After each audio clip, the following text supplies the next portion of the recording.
To understand why they would do this, you have to look at something that changed for ISIS about a year ago and pretty far away in the Middle East. So ISIS in the summer of 2014 had a huge sweep across the region, seizing lots of cities.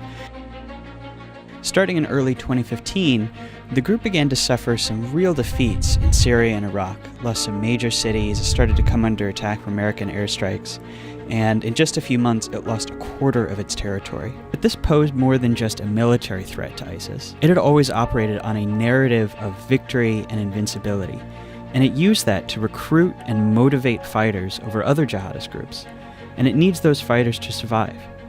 The caliphate was losing ground, so it was losing that narrative, and it needed something new to keep that going. So first they tried to expand abroad. Libya, Afghanistan, Yemen, but those efforts all fizzled.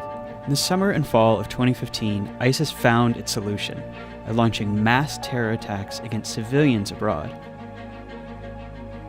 And this helped the group portray itself once again as on the march, but then Europe faced a big problem in how to deal with these attacks.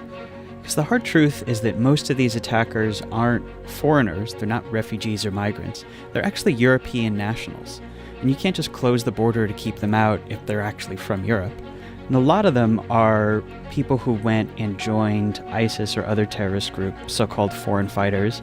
And now that ISIS is losing territory, those fighters are coming home and they're bringing their battle-hardened experience and skills with them. And these are really hard problems to solve, rooted in socioeconomic problems and grievances that go pretty deep in European society. And you can't solve this with bombs or with border closings. So what now?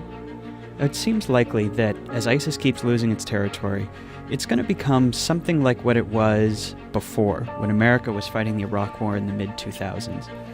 Not a state, but still an insurgency and a terrorist group capable of doing terrible damage abroad.